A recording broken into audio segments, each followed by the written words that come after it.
भाई सूरत में अभी मजदूरों ने भाई हड़ताल की थी। हड़ताल के दौरान बहुत दिन से कोशिश कर रहे थे कि हड़ताल कंपनी से बात करने की, ड्यूटी की टाइमिंग कम करने की और मेडिकल सुविधा पाने की और सैलरी इंक्रीज करवाने की, मगर सूरत की जो कंपनियां हैं उन्होंने इस चीज़ पर ध्यान नहीं दिया, क्योंकि वो समझते थे कि मजदूर वर्ग के आदमी हड़ताल करने के अलावा कर ही क्या लेंगे। जब मजदूर अपनी पे आता है तो क्या करता है ये उन्होंने दिखा दिया। भाई यहाँ पर जितनी भी गाड़ी थी उन्होंने सब तोड़ फोड़ कर दी। भाई यहाँ पे जितने पुलिस कर्मी थे उनके साथ लूमा झटकी मारपीट सब हुई, क्योंकि मजदूर का जमीर जब जागता है तो अच्छों अच्छों का पेशाब निकल जाता है भाई। और ये हकीकत है। देखो भाई, आप मजदूर की मेहनत की कमाई आप खाओगे और मजदूर सिर्फ दो वक्त की रोटी खा पाएगा, ये तो मुमकिन नहीं है आज की डेट में। क्योंकि भाई मैं सब ये सही बात है, क्योंकि देखो सबको आजकल मोबाइल के जरिए आस पीस जो माहौल चल रहा है उन सब के सिस्टमेटिक चीज़ें चल रही हैं, उन सब के जरिए पता चल ही जाता है कि ये आजकल चल क्या रहा है, देश में क्या चल रहा है क्या नहीं चल रहा है। मजदूर वर्ग भी आज एजुकेटेड है, वो मजदूरी तो कर रहा है मगर वो एजुकेटेड भी है साथ में। तो आप एक चीज नोटिस की होगी कि बीजेपी सरकार ने अभी मजदूरों के लिए कोई काम नहीं किया है।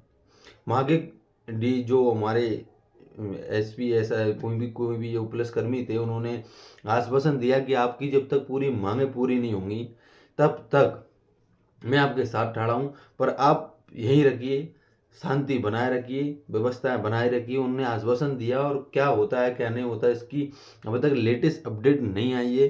क्या उनकी कंपनियों ने उनकी 8 घंटे की ड्यूटी की, क्या उनकी सैलरी इंक्रीज हुई, उनकी हेल्थ मेडिकल सुविधा जो मांग रहे थे वो उनको मिली, क्या पीएफ वगैरह में जो उनकी जो मांगे थी उनकी वो पूरी हुई कि नहीं हुई, जिन पर अभी कोई अपडेट नहीं आया है।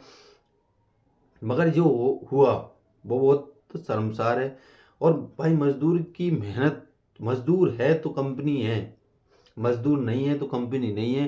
क्योंकि एम्प्लॉय के दम पे कंपनी नहीं चलती, मजदूर के दम पर कंपनियां चलती हैं। और ये चीज़ कंपनी वाले समझने जितनी जल्दी समझना हो और जितनी जल्दी सरकार इनके ऊपर काम करे, आप ज़्यादा से ज़्यादा प्रभाव डालो भाई, ज़्यादा से ज़्यादा इस चीज़ के ऊपर वीडियो बननी चाहिए, ज़्यादा से ज़्यादा सरकार के ऊपर से प्रेशर पड़ना चाहिए। क्योंकि मजदूर वर्ग जो न्यूनतम श्रेणी में आते हैं उनके लिए बहुत ज़्यादा काम करने की ज़रूरत है सरकार को, और ये होना भी चाहिए, उनका हक है। मेहनत अगर वो कर रहा है तो आदमी उसको पैसा भी चाहिए, जितना वेतन है उतना दो। आजकल तो भाई उन्होंने, क्योंकि बेरोजगारी होने के कारण कम रेट पर भी मजदूर काम करने के लिए मजबूर है, क्योंकि उसको घर चलाना है, दो रोटी कमाने के, अपने बच्चों को खिलानी है, पढ़ाना है, लिखाना है, जो अपने परिवार बूढ़े बुजुर्ग उनका इलाज करवाना है, सब चीज़ मैनेज करके चलता है मिडिल क्लास बिजनेस। और उससे लो क्लास वाले की तो और ज़्यादा हालत ख़राब है भाई। सरकार को इसके ऊपर सख्त सख्त कार्रवाई करनी चाहिए और होनी भी चाहिए। मैं आप लोगों से भी दरख्वास्त करूंगा कि आप लोग भी प्रेशर डालो भाई, हमसे जितना होगा मुझसे मैं तो उतना से उतना प्रेशर डालने की कोशिश करूंगा। जय श्री राम, राधे राधे।